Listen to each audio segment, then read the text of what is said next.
And we're live. Can you hear How me? are you? I hear you just fine. We are live. It is Tuesday, February 18th. It is 8 o'clock a.m. And the sun is shining. The birds are chirping. It's going to be a great freaking day. And I want to talk to you about some of the many revolutionary aspects of Dog Shirt TV.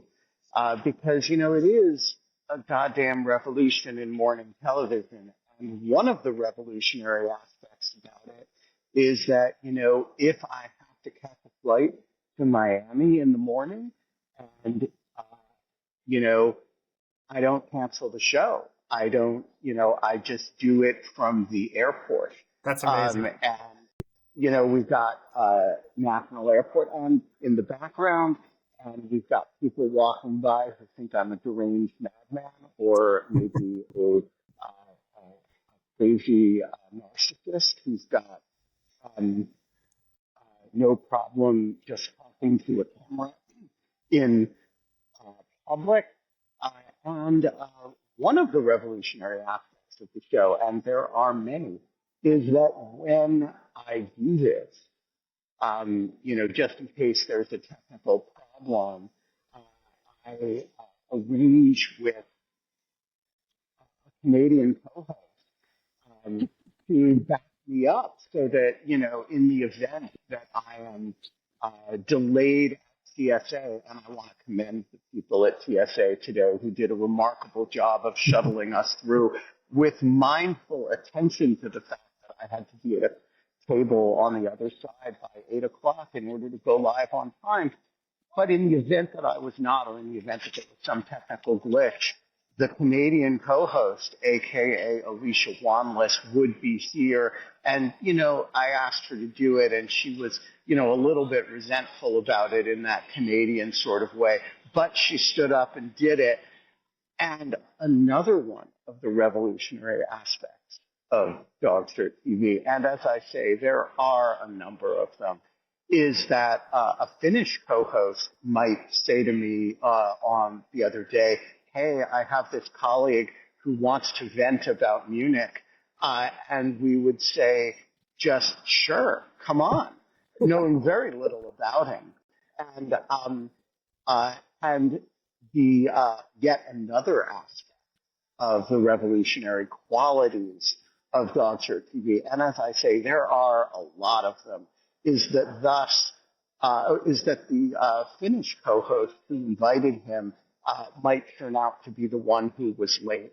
And so then you would have this situation where the Canadian co-host, the Finnish guest who wants to rant about Munich, and I are all sitting, I in an airport, they bewildered at this monologue.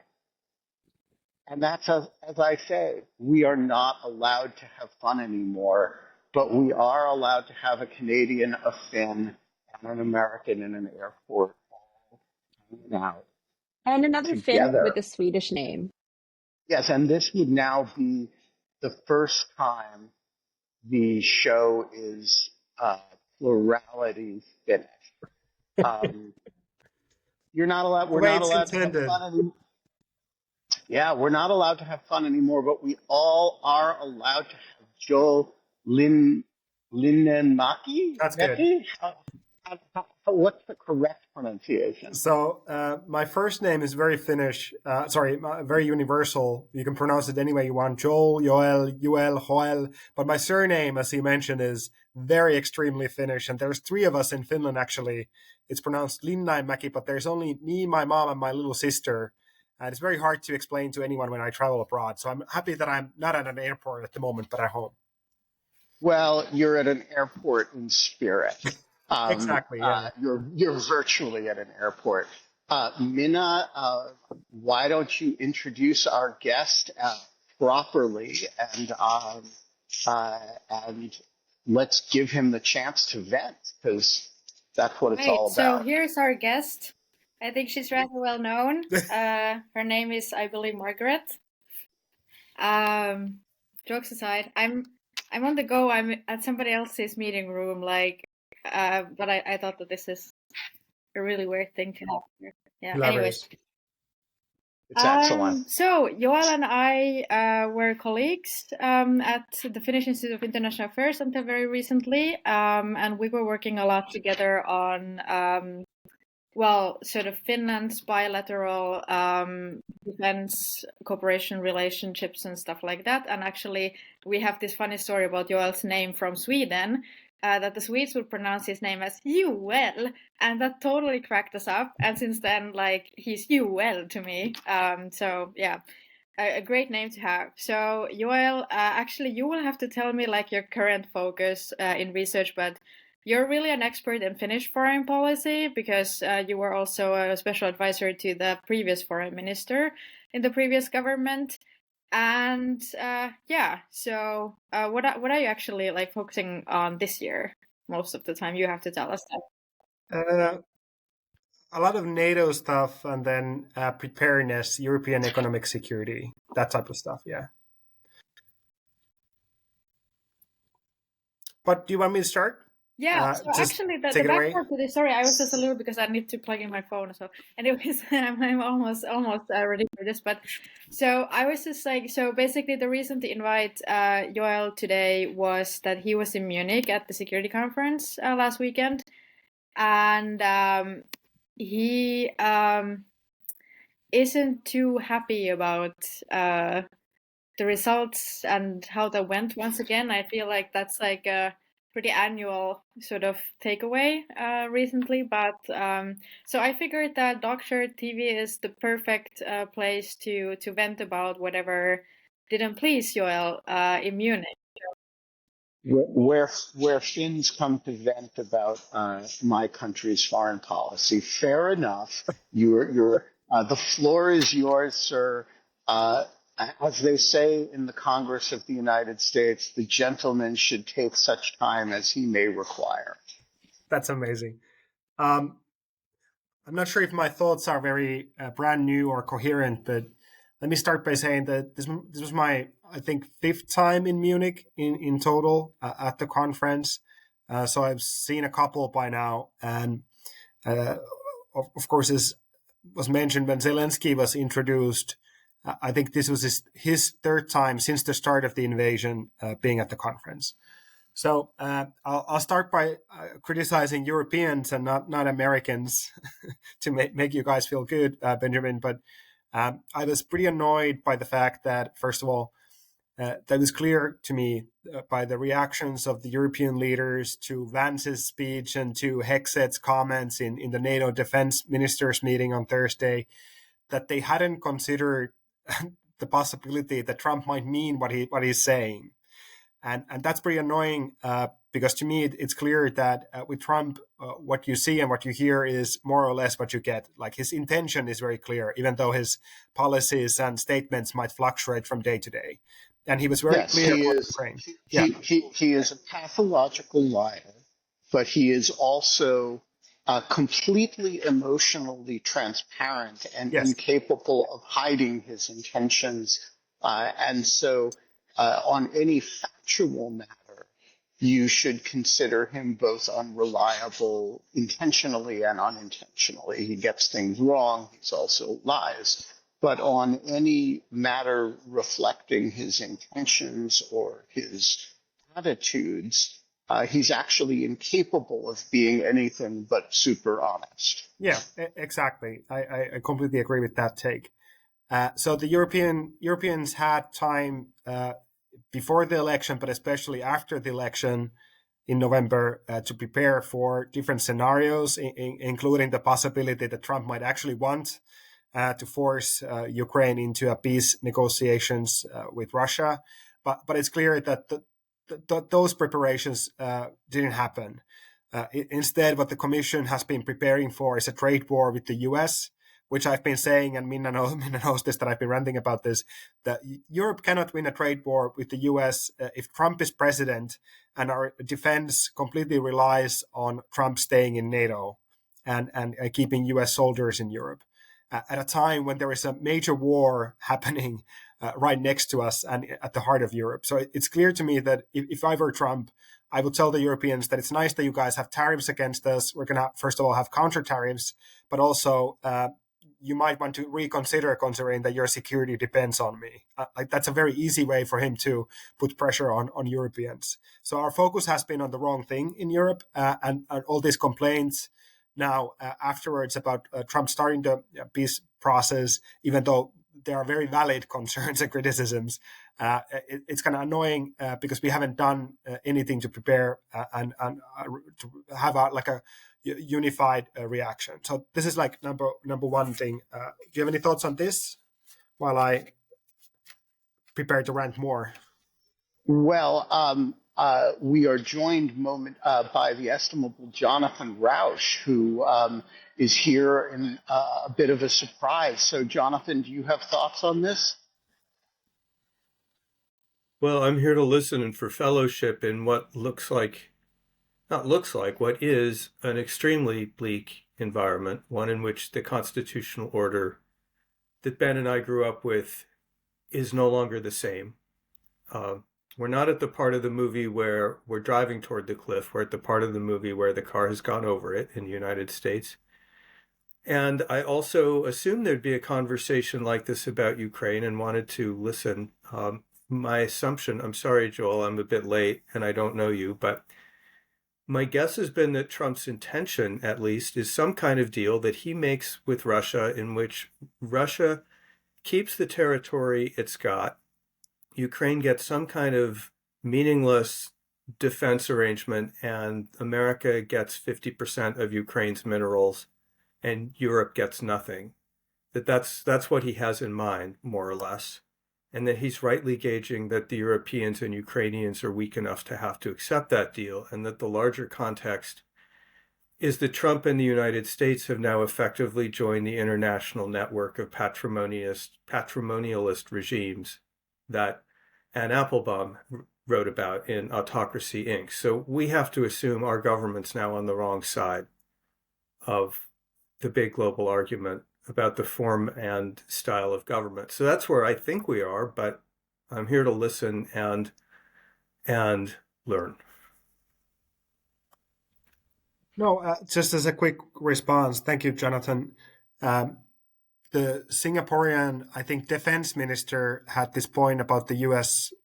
Foreign policy in Munich. He stated something along the lines that U.S. used to have a moral basis or a moral reasoning or argument to make for its presence in the Indo-Pacific and its engagement in the Indo-Pacific, but now U.S. has reduced itself to a rent seeker, so it's seeking rent from countries that it's engaging with from its partners and its allies, and that's definitely what it looks like, and that kind of connects with what you just stated, Jonathan. On Ukraine, I also agree on what you said. It's kind of a very bad deal that the U.S. is presenting to Europe. They're basically telling Europe that you're going to have to pay for Ukraine's reconstruction. You're going to have to pay for security assurances or arrangements for Ukraine, including boosting up Ukraine's military after the war. You're going to have to pay for Ukraine's EU membership, which is not cheap because it involves a lot of subsidies on agriculture and cohesion funds, which are the two main parts of the EU budget. So that's hundreds of millions of euros at the least, probably more. And you're going to have to take care of your own defense and security. And we're going to take the minerals and gas and oil from Ukraine. And that's the way it's going to be, and have fun with that. And that's, of course, impossible deal for Europe because we don't have the resources to secure Ukraine from Russia on our own. And yeah, that's the situation. It's very, very bleak. But the Europeans themselves, I would have hoped that there would have been more strong new initiatives coming out of Paris. It's possible that we didn't see anything that new because of the German elections on Sunday. So maybe they did come up with new solutions, but they're not just telling us right now because the campaign is so heated in Germany. Or it could be that they want to talk to the other European countries that were not present in Paris and try to secure a coalition before they come up with the decisions. That's our optimistic scenario here. Then the pessimistic scenario is that even though European countries coming out of Munich were pretty clear that they see this as a crisis and that kind of the political goalposts moving and that they have to react, that they still haven't been able to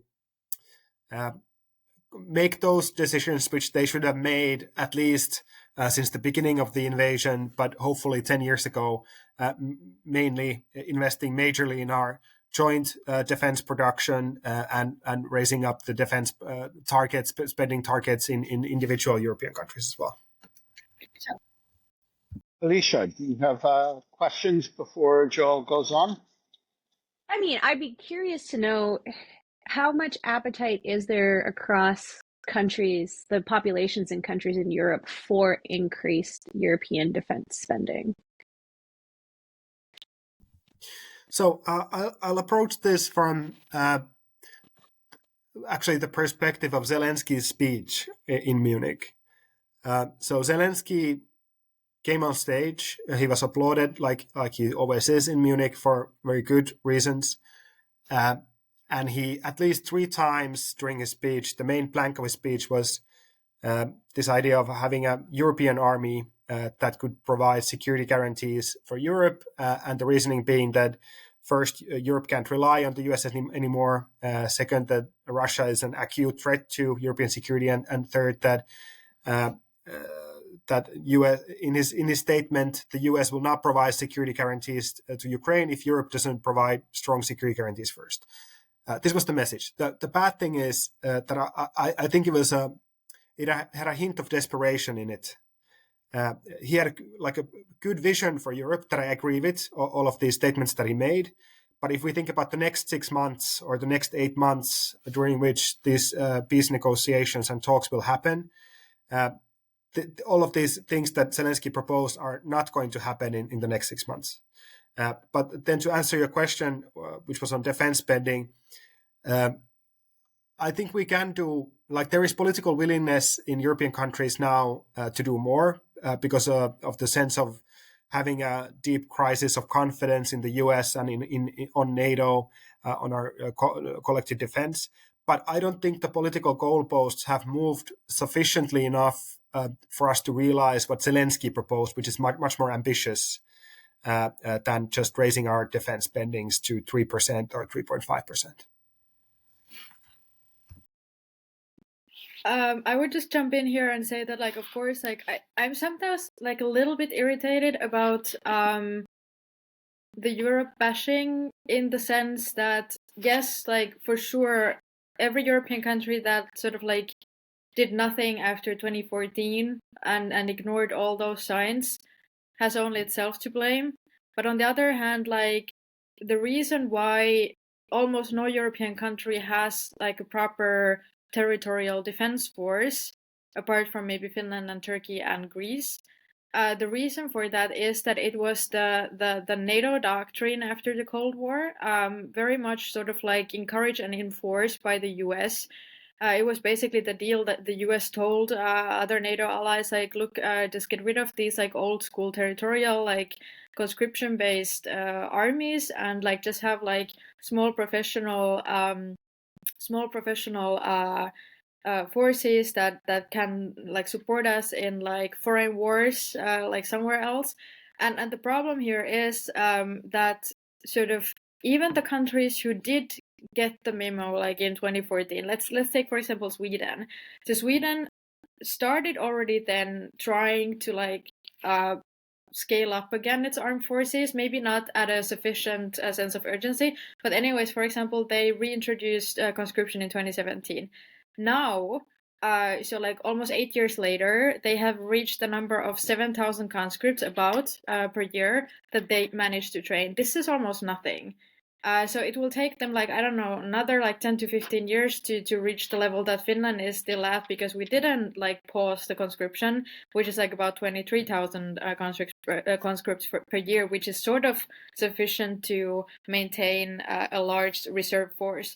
So the thing is here that because of this doctrine that included scaling down armed forces very massively after the Cold War, it simply is like a very difficult point of departure for many European countries, and these are things that simply will not happen fast enough.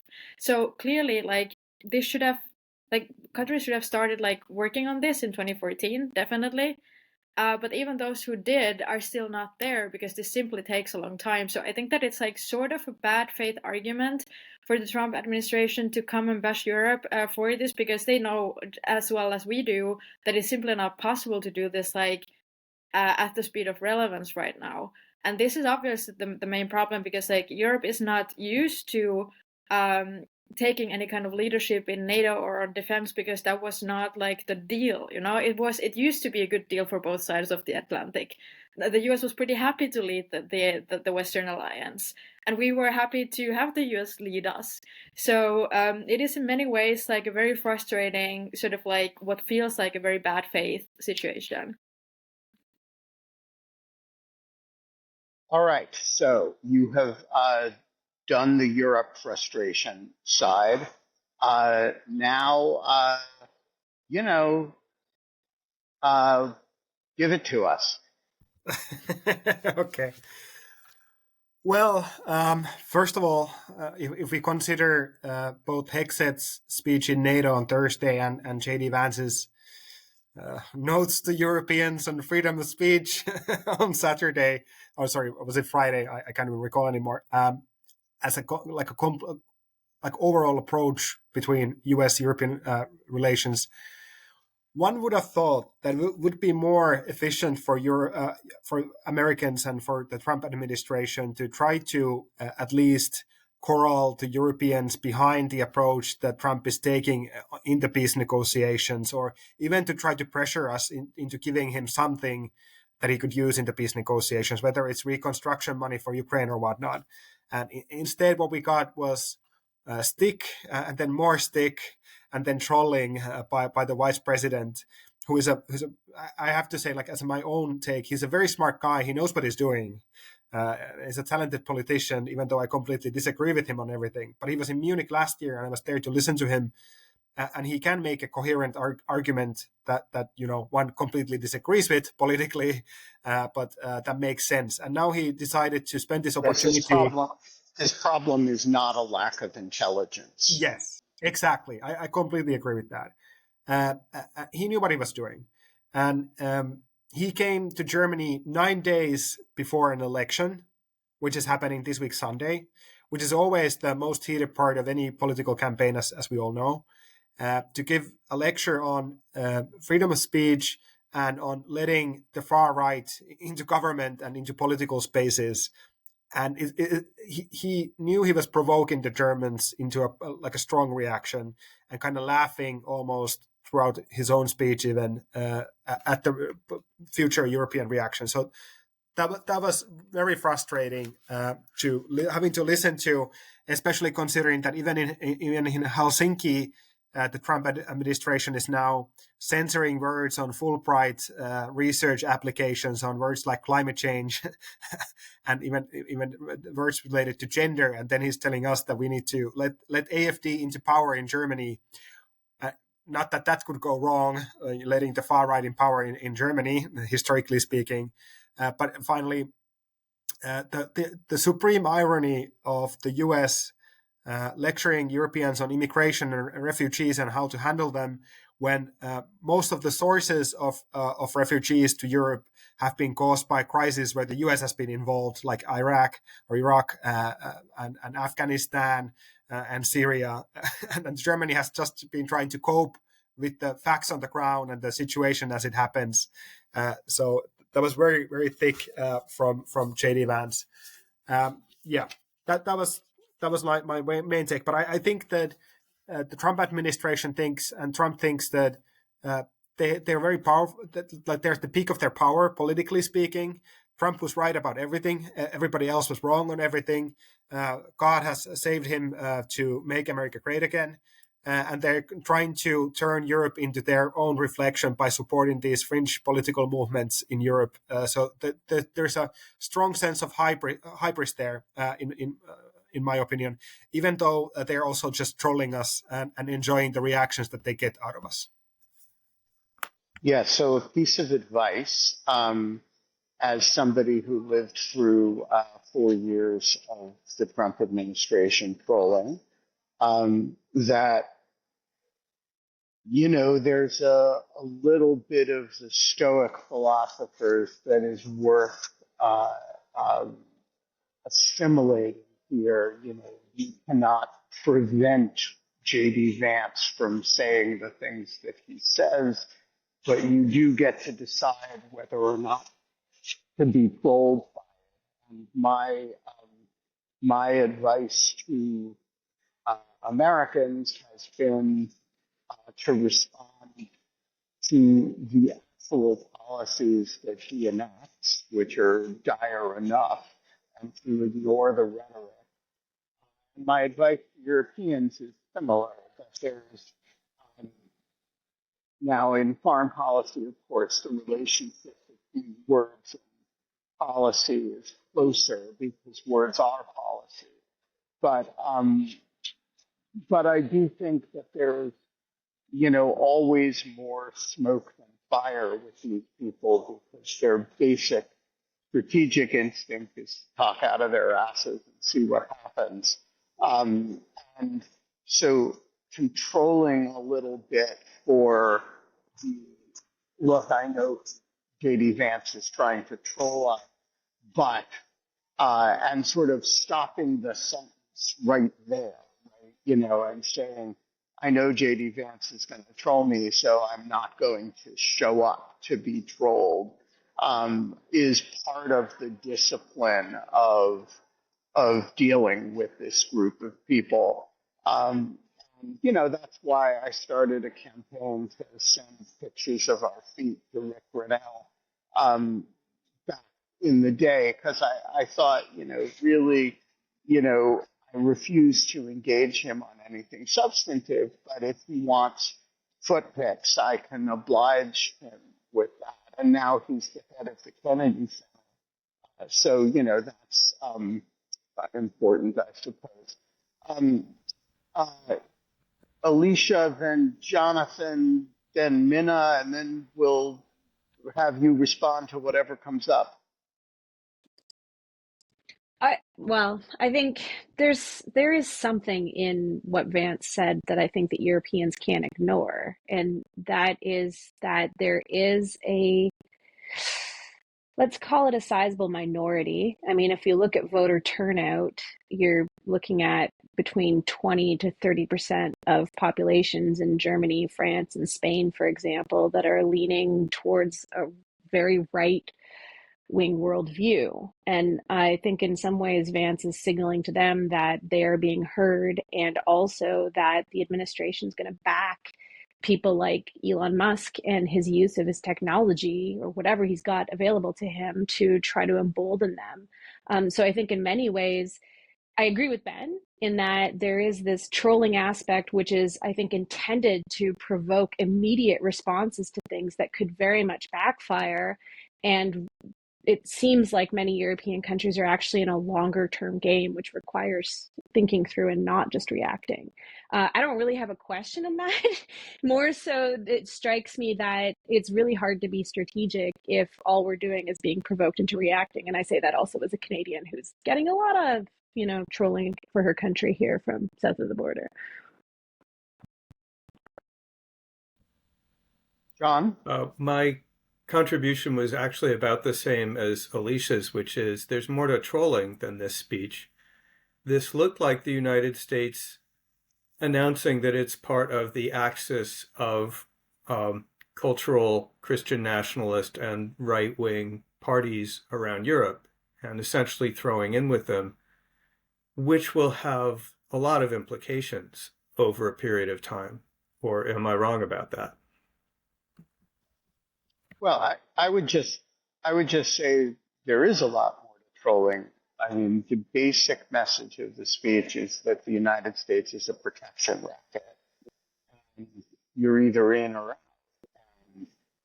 And, and it seems to me that the only dignified and strategically reasonable position for Europe, but to be fair, as Joel said at the beginning, anybody who's been listening to these monsters for the last, 5 years should have had no doubt that that was going to be their position because they've been saying it over and over and over again.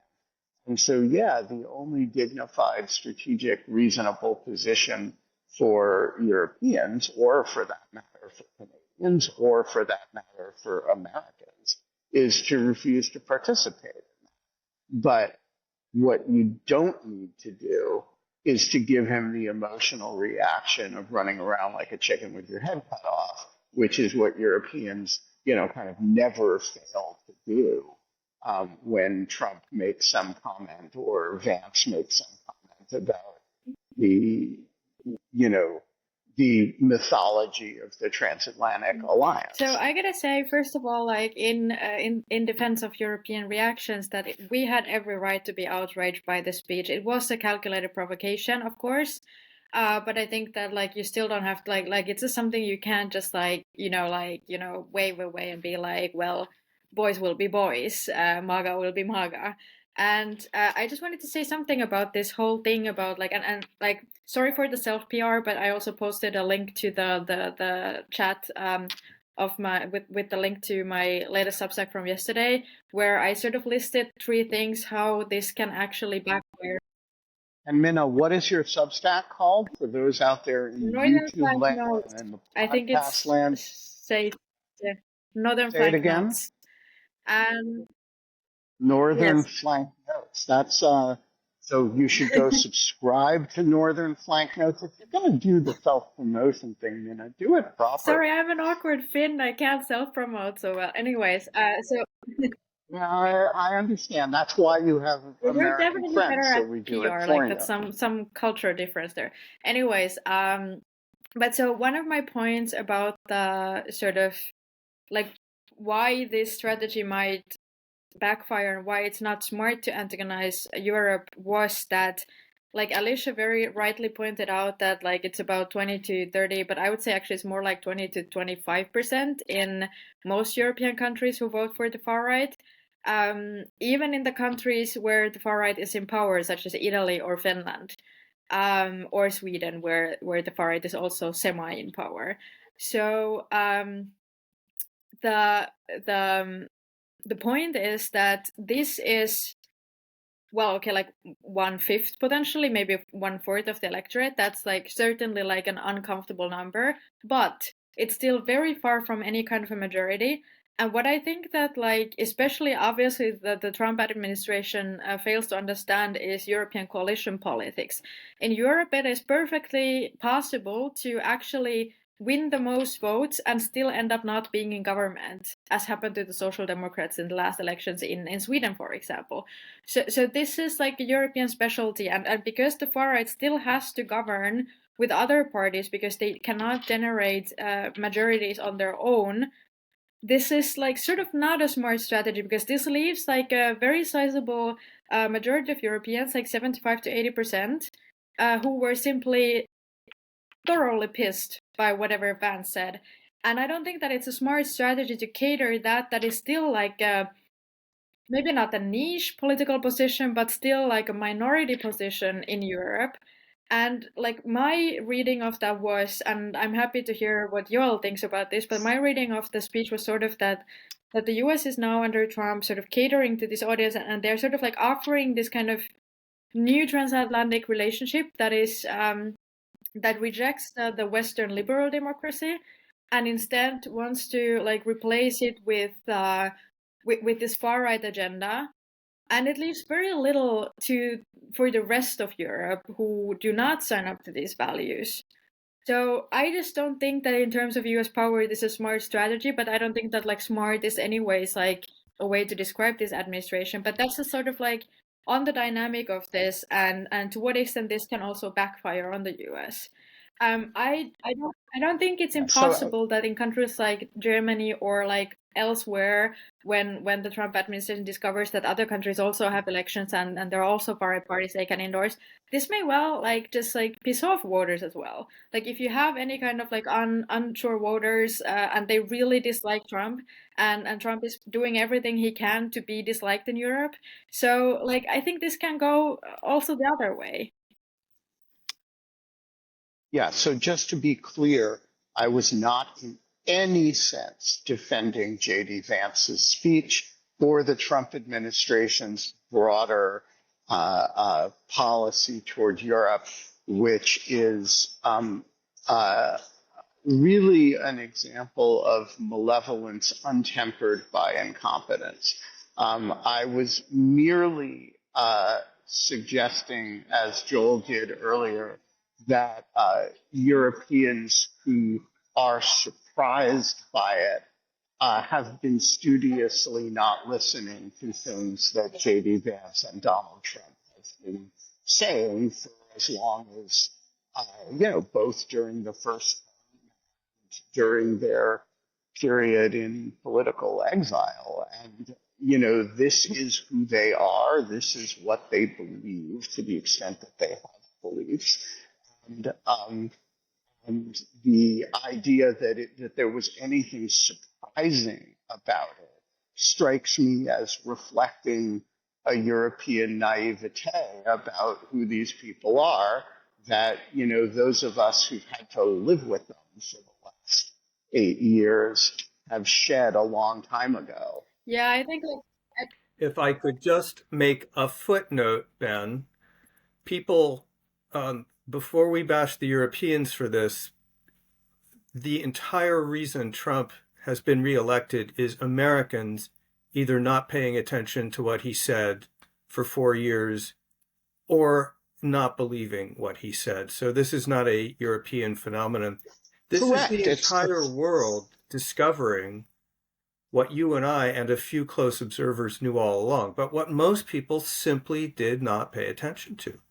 Right. There's a sense of him. And so I want to hold two ideas in our heads at the same time. One is you should take what they say very seriously because they actually do mean it. And the other is you should take the details of what they say not seriously at all because they're talking out of their asses.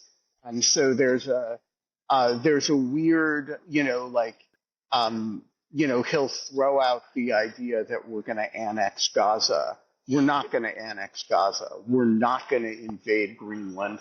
And Alicia, I promise you, we're not going to take over Canada. But the themes of what he says, you have to take them very seriously.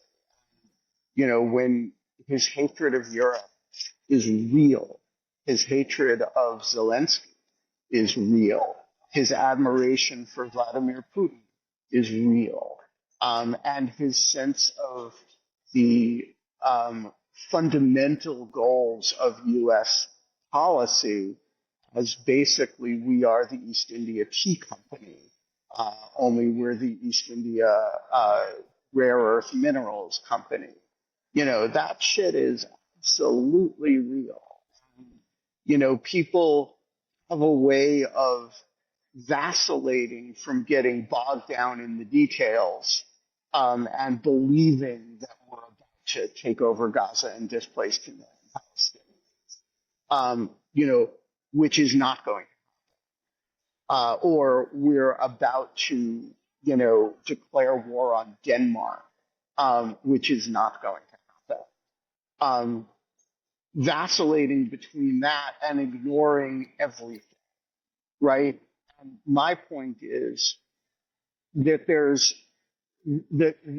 it's really important to calibrate what the themes are that we actually, what you take seriously and what is just noise. And I think, with all due respect to, a lot of European diplomats, I agree with Minna that they had every right, Europeans had every right to be outraged. My point is that it shouldn't have been as surprising. But let me just say, sorry, Joel, that we're now totally hijacking this, but this is how it is always, a little bit chaotic here, at least with me. Sorry for that. Anyways, so I just want to question this. Like, was it really a surprise? Like, the point is that, like, for example, in Finland, it wasn't maybe a surprise that Russia invaded Ukraine full scale like 3 years ago, but it was still a shock, like, and like, there's a reason why Europeans have been panicking for like the past 1.5 years about like the potential comeback of Trump.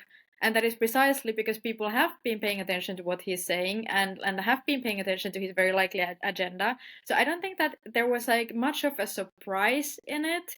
It's just that like the audacity of like somebody like Vance coming to the Munich Security Conference and just talking about the culture war, it's still like, it's just like so audacious that you're going to be outraged about it anyways. And that doesn't necessarily mean that you're particularly surprised. But I don't know, maybe Joel can correct me on that. Fair enough. It's and any show of audacity is, of course, magnified to Finns. Joel, back to you. Okay, I'm going to try to respond to some of the things that were mentioned here very well. First of all, to start with this surprise, not a surprise discussion, and what Minna very well said. My feeling is that many people and politicians, both in Finland and in Europe, kind of knew that Trump would be difficult, but they still thought that let's wait and see what kind of Trump walks into White House, and that we were able to deal with him in 2016. We can suck up to him. He's a transactional guy. He's going to put tariffs on us, but we can somehow deal with him. And my take during the election and after the election, and we talked about this with Minna a lot, we were both very cynical on Trump's policies and his speeches, was that he was going to do mostly what he said during the campaign, including forcing Ukraine into peace negotiations, and it's going to be terrible for Europe.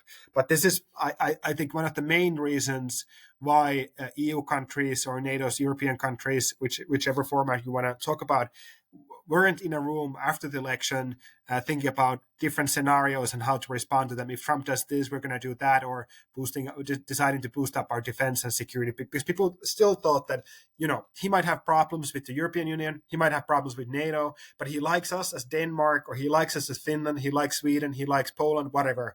This was the take in Europe.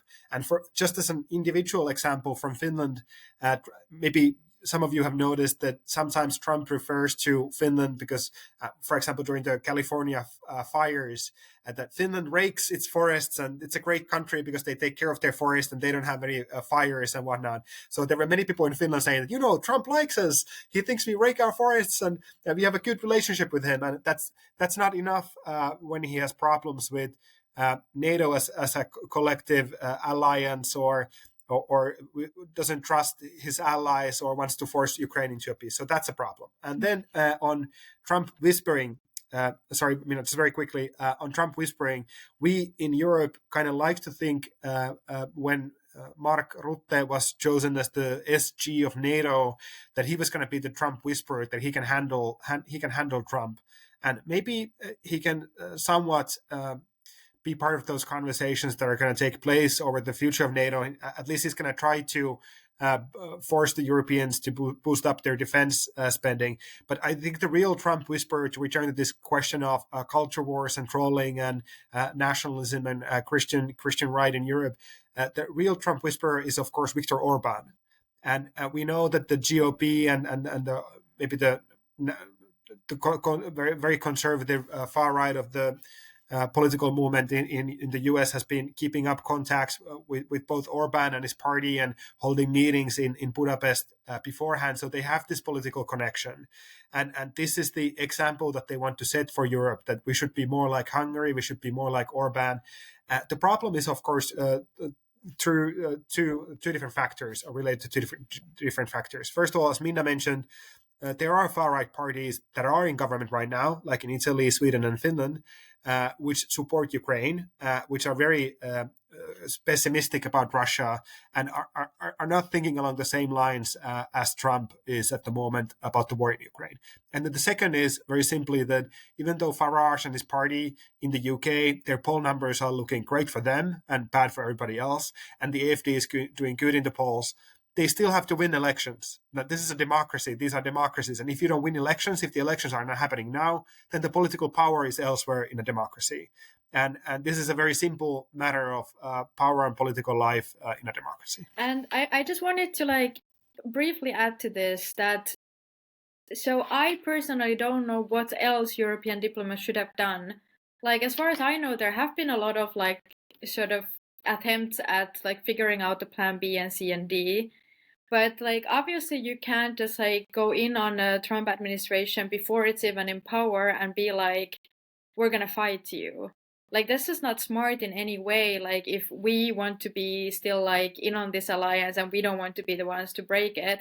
So no European country is in the position to just take on Trump administration sort of preemptively before we have even seen what it will sort of implement of all the crazy things that they're saying. And this was literally I just started sort of I stopped listening to the radio in January and December because it was so annoying. In whatever language, whatever country's radio I was listening to, every damn day it was some other expert and then the speculation. So what do you think is he gonna actually implement of all this? And this was literally the conversation for at least 3 months every day in more or less every European country. So in that sense, I think that here too. but I think it's sort of I don't think that European diplomats really could have done anything much different. Now that the shit has hit the fan, obviously we need to start looking at the plan B and C and D. But apparently we also need to wait until the German elections are over because Scholz is holding everything hostage. So yeah, here we are. Speaking of here we are, can I ask a question? Please. For all of you, maybe especially Joel, since looking backward is not going to help us, given where we are, does Europe have, assuming that Europe develops a spine, which it will need, does it have, and mixing metaphors shamefully, does it have cards to play? Yeah, well, I personally think that, first of all, that optimism is created by action and that we do have resources and agency and even time to act if we want to. But what it's going to require is very quickly coming up with a cohesive response to the US and concrete action. So what I've been suggesting since summer of 2022, when everybody was talking about different capabilities to give to Ukraine, like Leopards or Hornet fighter jets or whatnot, is that some European leaders should go to the European Council and say that we're going to have to put 100 billion into European defense production and to our joint European defense. It's going to take a big boost, a big ambitious program, a new kind of vision for European defense. And I still think that would be one necessary element of this response. But meanwhile, while that's not happening or we're waiting for those types of bold political visions, what we need is more concrete defense aid or support to Ukraine so we can make sure that they can keep fighting even though the U.S. support to Ukraine might be waning or is under question when we are going into these talks.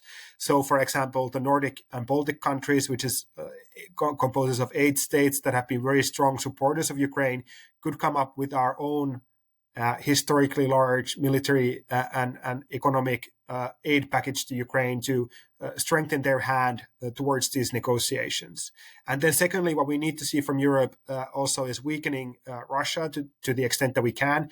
We know that Slovakia and Hungary are going to be a problem when extending European sanctions on Russia, not even talking about enlarging them or including new items or tightening the sanctions. So what we might need to do is gather a group of countries, minus the couple of countries that are against renewing sanctions, and making sure that we try to strike Russian oil funds and try to capitalize on the funds that we've confiscated from Russia, and in that way both hurt Russia negotiating hand and to support Ukraine. But that's what we need to see to happen. I'm not sure if decisions were made in Paris. I hope so, but we're probably going to hear in the next couple of days from international media once things start leaking out. So I can And I add just like one piece of information this about statement. precisely this. So it's a sketchy German source, but there were some like very substantial numbers that the EU is allegedly like going to direct towards like defense funding.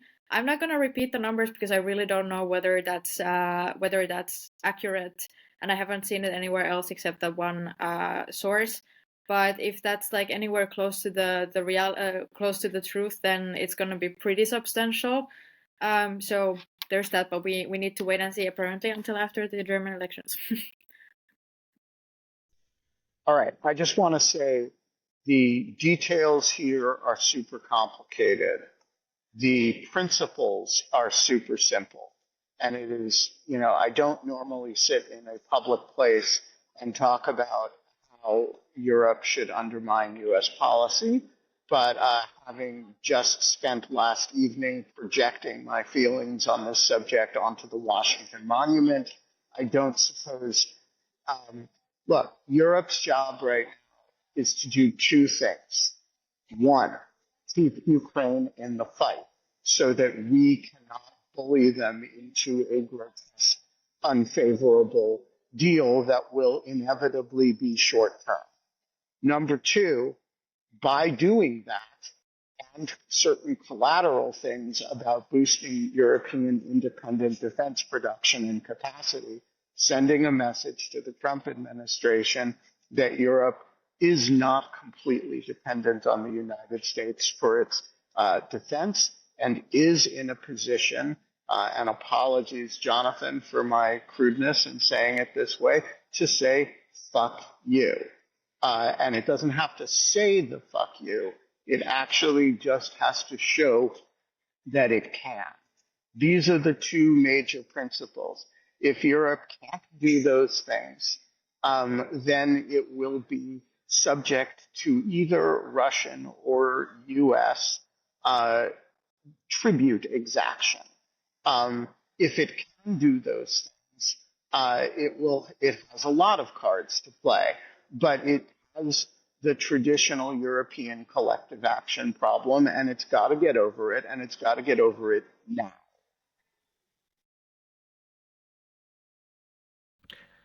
So could I ask you to add one more element to this, all of you?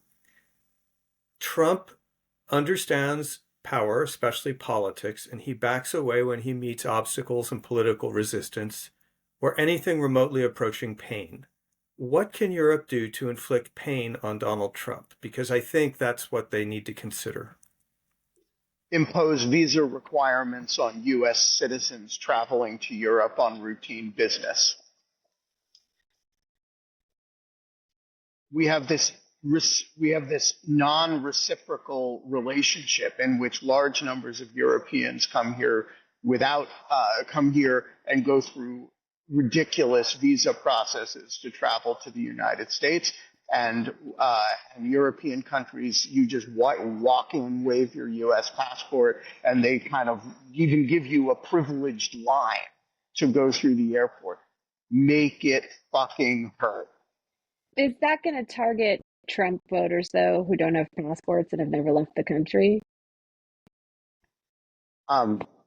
First of all, it does target the business community. Secondly, the goal is to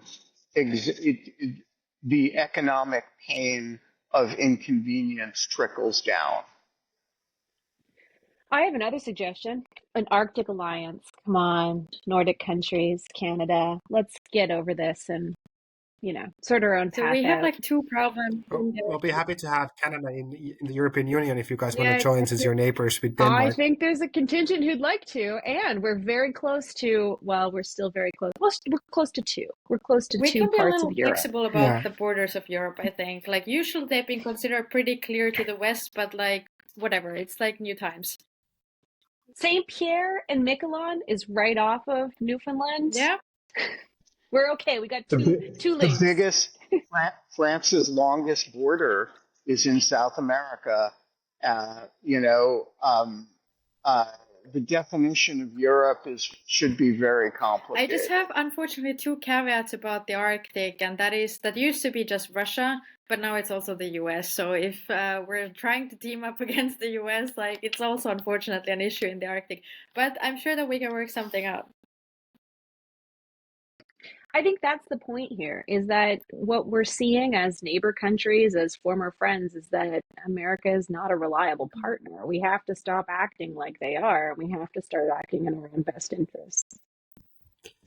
Maybe we could try kicking out the Americans from Greenland, since Trump seems to want Greenland so badly. The French are very eager to send troops to Greenland, so there's that. I'm thinking maybe contracts. Oh, sorry. Oh, go ahead, Jonathan. I'm thinking maybe contracts with China.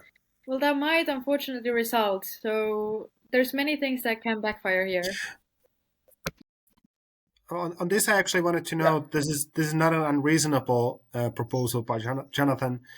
When listening to back to J.D. Vance and to Wang Yi, the Chinese foreign minister, Wang Yi was the one who sounded constructive and reasonable. And it's clear to me that the Chinese are using the same playbook that they almost perfected during Trump's last term.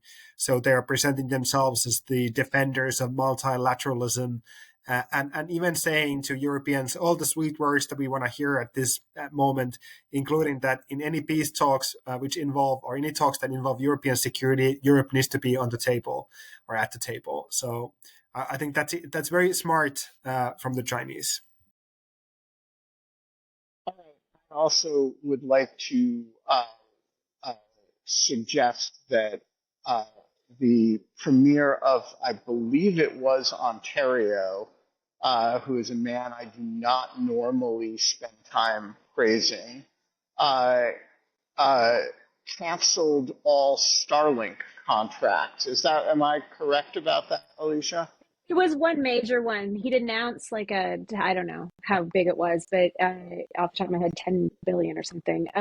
Starlink contract to provide internet for rural Ontarians. The service itself is still operating in Canada. So I think the vulnerability here is Musk's own businesses. And there are, when Europe thinks about tariffs, retaliatory tariffs for things the United States does, the way that Canada did it, which was sharp enough to provoke a market reaction, which got the administration's attention immediately, was very sophisticated and very clever. And I want to actually thank Canada for doing that, because I made a large purchase of Canadian hardwood lumber by way of protesting the tariffs. And because they were canceled for 30 days, I got all the virtue signaling points and paid none of the tariffs as a result. So I particularly liked that. But on a serious note, I do think, targeting not just American vulnerabilities, but because they are so individually corrupt, targeting the vulnerabilities of the specific businesses that are highly associated with the Trump mercantilism is a very promising area. Yeah, I also need to sadly leave in a few minutes, but I just want to note that I agree with Benjamin, and it's not a coincidence that in his speech J.D. Vance mentioned Elon Musk by name and basically told Europeans to live with him for 4 years. That says something about the relationship between the administration and Elon Musk, and between Trump and Elon Musk. That's of course visible to us all anyway from just the daily news feed and from X. But thank you so much for having me. It's been a great pleasure. And, yes, it was a nice. It's been a pleasure. You should come back anytime. We do this every day, even when when I'm in an airport. Sometimes Jonathan shows up. Hey, folks, we're going to be back tomorrow. Alicia, who do we have on for tomorrow We have discussing what? we have Canada's top defense reporter at CBC, Murray Brewster, is joining us, talking about our ability to defend ourselves and that threat south of the border. Yeah, the invasion is coming, and here on Dogshirt TV, we are going to have a serious discussion of Canada's capacity to wage war against the United States. Folks, that'll be tomorrow, 8 o'clock. I got to go catch a flight. Y'all are great Americans, great Finns, great Canadians. We will see you tomorrow.